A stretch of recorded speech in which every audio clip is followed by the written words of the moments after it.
ஓம் ஸ்ரீராம ராம ராமேதி ரமே ராமே மனோரமே சகசிரநாம தத்துல்யம் ஸ்ரீராம நாம வராணனே. உலகம் யாவையும் தாமுழா வாக்கலும் நிலைபெறுத்தலும் நீக்கலும் நீங்களா அழகிலா விளையாட்டுடையார் அவர் தலைவர் அன்னவர் கேசரன் நாங்களே. எத்திர எத்திர ரகுநாத கீர்த்தனம் தத்திர தத்திர கிருத்தமாஸ்தகாஞ்சலிம் வாஷ்பவாரி பரிபூர்ணலோச்சனம் மாருதிம் நமது ராட்சசாந்தகம்.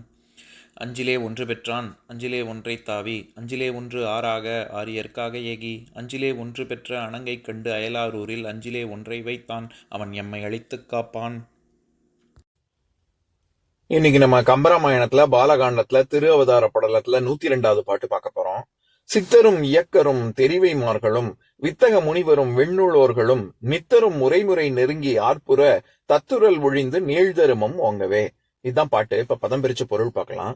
சித்தரும் இயக்கரும் தெரிவைமார்களும், சித்தர்களும் இயக்கர்களும் அவரவர்களது தேவியர்களும் சித்தக முனிவரும் அறிவில் சிறந்து விளங்கும் முனிவர்களும் விண்ணுளோர்களும் விண்ணுலகத்தில் உள்ளவர்களும் நித்தரும் முறைமுறை நெருங்க ஆர்ப்புற நித்திய சூரிகளும் முறைப்படி கூடி ஆரவாரம் செய்யவும் நீழ்தருமம் தத்துரல் ஒழிந்து ஓங்க நெடிய தரும தேவதை இடையீடின்றி பெருகி வளரவும். இப்ப நம்ம இந்த பாட்டுல இருக்கக்கூடிய நயங்களை பார்க்கலாம். இங்க யார் யாரெல்லாம் ராமர் பிறந்தத ரொம்ப மகிழ்ச்சியோட ரொம்ப கொண்டாடுறாங்க அப்படிங்கறத பத்தி வருது. இதுல சித்தர் இயக்கர் அப்படின்னு சொல்லி 18 கணங்கள் நான் ஏற்கனவே சொல்லியிருக்கேன். 18 கணங்கள் 18 விதமாக உயிரினங்கள் அவங்கள பிரிக்க முடியும். அதாவது அமரர், சித்தர், அசுரர், தைத்தியர், கருடர், கிண்ணரர், நிருதர், கிம்புருடர், யக்கர், பூதர், விஞ்சயர், கந்தர்வர், அந்தரர், பிசாசர், முனிவர், நாகர், அப்புறம் விண்ணோர், மண்ணோர், நம்ம பூமியில வசிக்கக்கூடியவர், நம்மளையும் சேர்த்து மொத்தம் 18 கணங்கள். இந்த 18 கணங்கள் இதுல சிவகணங்கள் அப்படின்னு சொல்லப்படுகின்ற சிவன் கணங்களுக்கு தலைவன் கணேசன். அதனாலதான் பிள்ளையாருக்கு கணேஷ் அப்படின்னு கணங்களின் தலைவன் கணேஷ்னு பேர் இருக்குன்னு கூட சொல்லியிருக்கேன். இந்த மாதிரி 18 கணங்கள்ல சித்தர் இயக்கர் அதை தொடங்கி இது எல்லாருமே இந்த 18 கணங்களுமே அப்படின்னு சொல்றதுக்கு சித்தரும் இயக்கரும் அப்படின்னு சொல்றாரு. தெரிவைமார்களும் நம்ம போன பாட்டுக்கு முந்தின பாட்டு, அதாவது 279வது பாட்டிலேயே தெரிவையர் மூவரும் அப்படின்றதுக்கு நம்ம என்ன அர்த்தம் பார்த்தோம். தசரதனுடைய தேவியர் மூவரும் அப்படிங்கிறதுக்கு அவர்கள் அந்த 7 பருவங்கள்ல 5 பருவங்கள் கடந்து நடுத்தர வயதினர் அப்படின்னு அர்த்தம் பார்த்தோம்ல. அந்த மாதிரி இங்க தெரிவைமார்களும்னா அந்த மாதிரியான தேவியர், நடுத்தர வர்க்கத்தை சேர்ந்த தேவிமார்கள், அவரவர்களுடைய தேவிமார்கள் அப்படி அர்த்தம் பண்ணக்கூடாது. இங்க தெரிவைங்கிறது பெண்ணை குறிக்க வருது. எப்படி இப்போ மங்கை, மடந்தை இந்த சொற்கள்லாம் அந்தந்த பருவத்தில் இருக்கக்கூடிய பெண்களையும் குறிக்கும், பொதுவா பெண்ணையும் குறிக்கும்ல. இப்ப இது லக்ஷ்மிக்கு இன்னொரு பேரு அலமேலு மங்கை, அலர் மேல் மங்கை. அந்த இடத்துல மங்கைங்கிறது அந்த பருவத்தை சேர்ந்த பெண் அப்படி அர்த்தம் கிடையாதுல்ல. அது பொதுவாக பூமேல் இருக்கும் பெண் லக்ஷ்மியை குறிக்குது. அந்த மாதிரி அங்க எப்படி மங்கை அப்படிங்கிறது பொதுவாக பெண்ணை குறிக்குதோ அலர்மேல் மங்கை அப்படிங்கறதுல, அந்த மாதிரி இங்க தெரிவைமார்களும் அப்படின்னா இங்க அவரவர்கள் அந்த பெண்களும் அவர்களுடைய சித்தரும் இயக்கரும் அவரவர்களுடைய தேவிமார்களும் அப்படின்னு அர்த்தம் பண்ணணும்.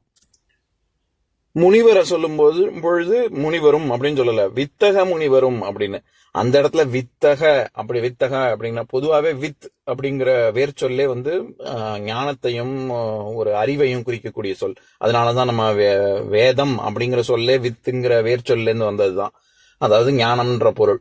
நம்ம வித்தை, வித்யா, அதாவது இந்த பொருள் எல்லாமே வித்து, இது எல்லாமே ஞானம்ங்கிற சொல்ல இது பொருளை அடிப்படையா வச்ச வந்த சொற்கள் தான். அதனால இங்க அறிவாற்றல் மிகுந்த முனிவர்கள் அப்படின்னு நம்ம அர்த்தம் பண்ணணும். விண்ணுள்ளோர்களும் நித்தரும் அப்படின்னு. நித்தர் அப்படிங்கிறது இது நித்திய சூரிகளை குறிக்கும். அதாவது என்னன்னா வைகுண்டத்துல இருக்க கைங்கரியம் பண்ணக்கூடிய சிலர் இருக்கார்கள். அந்த அந்தஸ்துல இருக்கக்கூடியவர்கள் நித்திய சூரிகள். நம்ம பரமபதம், நான் சின்ன வயசுல யோசிச்சிருக்கேன், பரமபதம் விளையாடும் போது இந்த பாம்பு இது ஏணிப்படிலாம் இருக்குமே, அதுல அப்படியே மேல மேல மேல மேல போய் கடைசியில இது பரமபதத்துல ஜெயிக்கணும்னா அந்த நித்திய சூரிகள் 10 பேரோ 12 பேரோ இருப்பாங்க. அந்த அந்த ஒன்னொன்னா அந்த அந்த நித்தியசூரிகள் ஒன்னொன்னும் போடுறதுக்கு தாயம் போடணும். ஒவ்வொரு தாயமா போட்டு போட்டு போட்டு போட்டு கடைசியில அந்த 10 பேரோ 12 பேரோ அந்த வரிசையை தாயம் போட்டு கடந்தா தான் நம்ம ஜெயிச்சதா அர்த்தம். நான் கூட யோசிப்பேன், இது ஒன்னொன்னு ஒவ்வொரு தாயம் என்னைக்கு போட்டு என்னைக்கு முடிக்கிறது அப்படின்னு. பழைய காலத்து பரமபதத்துல அந்த மேல உள்ள நித்தியசூரிகள்லாம் இருப்பாங்க. இப்ப அதை ஸ்னேக் அண்ட் லேடர்னு மாத்தி அதை ஒரு அந்த அதுல இருக்கக்கூடிய தெய்வ அம்சத்தை எல்லாத்தையும் தூக்கிட்டு வெறும் 1ல இருந்து 100 வரைக்கும் பாம்பும் ஏணிப்படியும் மட்டும் வச்சு பண்றாங்க. எதுக்கு சொல்ல வரேன், அந்த பழைய காலத்துல இருக்கக்கூடியதுல பரமபதத்துல மேல நித்தியசூரிகள் இருப்பாங்க. அந்த அந்த வகை ஆட்கள் அவர்களும் வைகுண்டத்துல விஷ்ணுவுக்கு கைங்கரியம் பண்ணக்கூடியவர்களும் அப்படின்னு சொல்றாங்க. இந்த இடத்துல நித்தரும் அப்படிங்கிறது வெறும் நித்தர் இது இந்த நித்தியசூரிகளை மட்டும் குறிக்கல, முக்தர்களையும் சேர்த்து தான் குறிக்குது. உபலட்சணம், அதாவது நான் ஏற்கனவே சொல்லியிருக்கேன், சமஸ்கிருதத்துல உபலட்சணம், நம்ம தமிழ்ல இனங்குறித்தல் அப்படின்னு. பொதுவா என்ன சொல்றது, கதிர்வேலன் வெற்றிலை தின்றான் அப்படின்னா அவன் வெத்தலை மட்டுமா சாப்பிட்டான், அதோடைய இனமான பாக்கு சுண்ணாம்பு எல்லாத்தையும் சேர்த்து தானே சாப்பிட்டான். ராமன் சோறு உண்டான் அப்படின்னா வெறும் சோத்தை யாரும் திங்க முடியாது, அது தயிர் அப்பளம் ரசம் குழம்பு எல்லாம் போட்டு தானே சாப்பிடணும். அதனால சோறுங்கிறது அதனுடைய இனமான பிறவற்றையும் குறிப்பதனால் அது இனங்குறித்தல் உபலட்சணம் அப்படின்னு சொல்லுவாங்க. அந்த மாதிரி இங்க நித்தரும் முறை நெருங்க அறுப்ப அப்படின்னா வெறும் நித்தர்கள் மட்டும் கிடையாது, எல்லாரும் எப்படி 11 சித்தரும் இயக்கரும்னா அது தொடங்கி 11 கணங்களும் அப்படின்னு அர்த்தம் பண்றோமோ, அந்த மாதிரி நித்தரும் அப்படின்னா நித்தியசூரிகளோட சேர்த்து அங்க இருக்கக்கூடிய முக்தர்களும், வைகுண்டத்துல இருக்கக்கூடிய முக்தர்களும் அப்படின்னு.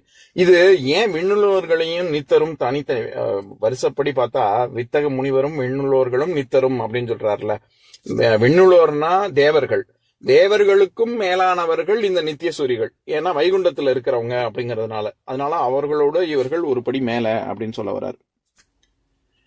ஆக இந்த பரமபதத்துல வாழும் நித்தியசூரிகள், விண்ணுலகத்துல வாழக்கூடிய தேவர்கள், சித்தர்கள், இயக்கர்கள், அவர்களுடைய இது தேவிமார்கள் எல்லோருமே அவர்கள் ரொம்ப ஆர்ப்பரித்தார்கள் அப்படின்னு சொல்றாரு. நீள் தர்மம் தத்துரல் ஒழிந்து ஓங்க. இந்த இடத்துல நீள் தர்மம் ரொம்ப நீண்ட நெடிய தர்மம், இடையீடின்றி அப்படின்னு பார்த்தோம். அதாவது தலையூறு, இடையூறு, கடையூறு. ஆரம்பத்திலேயே நமக்கு பிரச்சனை வந்துச்சுன்னா, அது ஏதோ ஒரு விஷயம் செய்யும் போது ஆரம்பத்திலேயே பிரச்சனை வந்தா அது தலையூறு, நடுவுல பிரச்சனை வந்தா இடையூறு. இடைஞ்சலா இருக்கு அப்படின்னு சொல்றோம்ல, அது நடுவுல வர்றது. கடையூறுங்கிறது செஞ்சு முடிக்கும் போது அல்லது முடிச்ச உடனேயே வர்றது. இப்ப நம்ம ஏதோ ஒண்ணு பண்ணி முடிக்கிறோம், முடிச்ச உடனே அது மொத்தமா இப்ப வீடு கட்டுறோம், வீடு கட்டி முடிச்ச உடனே ஏதோ பூகம்பம் மொத்த வீடு இடிஞ்சா எப்படி இருக்கும், அது கடையூறு. இந்த மாதிரி 3 சொல்ற இடத்துல நம்ம நீள் தர்மம் தத்துரல் ஒழிந்து ஓங்கிறதுல நம்ம என்ன அர்த்தம் பார்த்தோம், நெடிய தர்ம தேவதை இடையீடின்றி, இடையூறின்றின்னு. அது ஏன் அப்படி இடையூறுன்னு நம்ம சொல்றோம்னா, பொதுவாவே நல்ல காரியங்கிறது ஆரம்பிக்கிறது ரொம்ப சுலபம், அதை தொடர்ந்து செய்வதுதான் ரொம்ப கஷ்டம். அதனாலதான் நீள் தர்மம் தத்துரல், அந்த தத்துரல் அப்படிங்கிறதே ஒரு வளர்ச்சி குன்றுதல் அப்படின்னு தான் பொருள். தத்தி போறது அப்படின்னா வளர்ச்சி குன்றி இருக்கிறத குறிக்கக்கூடிய சொல். அதனால அப்பேற்பட்ட நெடிய தர்ம தேவதை இனிமே அவளுடைய வளர்ச்சிக்கு பஞ்சமே இல்ல, தத்துரல் ஒழிந்து ஓங்கவே, அந்த மாதிரி தர்மதேவதை நீண்ட நெடிய ஒரு வளர்ச்சியை பெறப்போகிறாள் அப்படின்னு இவங்க எல்லாருமே ரொம்ப சந்தோஷப்பட்டாங்க அப்படிங்கறதுதான் பாட்டினுடைய கருத்து. 4000 திவ்ய பிரபந்தத்துல பெரிய திருமொழி, அதாவது 956வது பாடல் பெரிய திருமொழி, இது திருமங்கை ஆழ்வார் பாடின முதற் 10. அதுல ஒரு பாட்டு, அதாவது விஷ்ணுவை கும்பிட்டா நாராயணா அப்படின்னு சொன்னா என்னென்னலாம் கிடைக்கும் அப்படின்னு ஒரு பாடல் இருக்கு, அதை படிக்கிறேன் கேளுங்க. அது ஒரு பாசுரம். குலம் தரும் செல்வம் தந்திடும் அடியாறு படுத்துய ஆயின வேலை எல்லாம் நிலந்தரச் செய்யும் நீள் விசும் அருளும் அருளோடு பெருநிலம் அளிக்கும் வலம் தரும் மற்றும் தந்திடும் பெற்ற தாயினும் ஆயின செய்யும் நலந்தரும் சொல்லை நான் கண்டு கொண்டேன் நாராயணா என்னும் நாமம். இதுதான் அந்த பாசுரம். இதுல அவர் என்ன சொல்லுவார்னா, நாராயணா அப்படிங்கிற நாமம் எனக்கு எதெல்லாம் கொடுக்குது, குலம் தரும், உயர்ந்த குலத்தை கொடுக்குது, செல்வம் தந்திடும் ஐஸ்வர்யத்தை கொடுக்குது, அடியார் படு துயர் ஆயினவெல்லாம் நிலம் தரம் செய்யணும், தரமட்டமாக்கிடும் அப்படின்னு சொல்றாரு. நீள் விசும்பு அருளும் பரமபதத்தை கொடுக்கும், அருளோடு பெருநிலம் எம்பெருமானுடைய கிருபை கைங்கரிய, அதாவது பெருநிலம்ங்கிறது இந்த இடத்துல பரமபதத்தை சொல்றாரு. அங்க விஷ்ணுவுக்கு கைங்கரியம் செய்யக்கூடிய பதவியை கொடுக்கும். வலம் தரும், பகவத் பகவானை நம்ம அனுபவிக்கிறதுக்குன்னு ஒரு சக்தி வேணும். அந்த அந்த வளம் தரும்ங்கிறது அந்த சக்தியை கொடுக்கும் மற்றும் தந்திடும். அப்புறம் மற்ற எல்லாமே நம்ம என்னெல்லாம் கேட்கிறோமோ எல்லாம் வேற பலவும் தரும். பெற்ற தாயினும் ஆயின செய்யும். எப்படி ஒரு தாய்க்கு பார்த்து பார்த்து குழந்தைக்கு செய்வாளோ அத மாதிரி அதையும் விட, ஏன்னா பெற்ற தாயினும் வருது, அதையும் விட இன்னும் நல்லா எல்லாமே எனக்கு கிடைக்கும். நலம் தரும் சொல்லை நான் கண்டு கொண்டேன். இப்படி எல்லா விதமான நலன்களையும் நாராயணா என்னும் நாமனும் எனக்கு தருவதை நான் கண்டு கொண்டேன் அப்படின்னு சொல்றாரு. எதுக்கு இந்த பாட்டை பாக்குறோம்னா, இதுல நீள் விசும்பு அருளும் அப்படிங்கிறது பரமபதத்தையும், பெருநிலம் அழிக்கும் அப்படிங்கிறது அங்க பகவத் கைங்கரியத்தையும் குறிக்குது. அந்த மாதிரி இங்க நீள்தருமம் தத்துரல் ஒழிந்து ஓங்க அப்படிங்கிறது தர்மதேவதையையும், விண்ணுளோர்கள் அப்படிங்கிறது தேவர்களையும், நித்தரும் அப்படிங்கிறது பரமபதத்தையும் குறிக்குது. இப்ப நான் பாட்டை இன்னொரு தடவை படிக்கிறேன், கேளுங்க. சித்தரும் இயக்கரும் தெரிவைமார்களும் வித்தக முனிவரும் விண்ணுளோர்களும் நித்தரும் முறைமுறை நெருங்கி ஆர்ப்புற தத்துரல் ஒழிந்து நீள்தருமம் ஓங்கவே. இன்னொரு நாள் இன்னொரு பாட்டு பார்க்கலாம். ஓம் சாந்தாகாரம் புஜகசயனம் பத்மநாபம் சுரேஷம் விஸ்வாதாரம் ககனசத்ரசம் மேகவர்ணம் சுபாங்கம் லக்ஷ்மீகாந்தம் கமலநயனம் யோகி ஹிருத்யானகம்யம் வந்தே விஷ்ணும் பவபயஹரம் சர்வலோகைகநாதம். உம்பரோடு இம்பர்காரும் உலகம் ஓர் ஏழும் ஏழும் எம்பெருமான் என்று ஏத்தி இறைஞ்சி நின்று ஏவல் செய்ய தம்பியரோடும் தானும் தருமமும் தரணி காத்தான் அம்பரத்து அனந்தர் நீங்கி அயோத்தியில் வந்த வள்ளல். ஓம் பூர்ணமத பூர்ணமிதம் பூர்ணாத் பூர்ணமுதஸ்யதே பூர்ணஸ்ய பூர்ணமாதாய பூர்ணமேவாவசிஷ்யதே. ஓம் சாந்தி சாந்தி சாந்திஹி. ஓம் சர்வேஷாம் ஸ்வஸ்திர்பவது சர்வேஷாம் சாந்திர்பவது சர்வேஷாம் பூர்ணம் பவது சர்வேஷாம் மங்களம் பவது. ஓம் சாந்தி சாந்தி சாந்திஹி. ஓம் சர்வே பவந்து சுகினः சர்வே சந்து நிராமயாः சர்வே பத்ராணி பஷ்யந்து மா கஷ்சித் துக்கபாக் பவேத். ஓம் சாந்தி சாந்தி சாந்திஹி.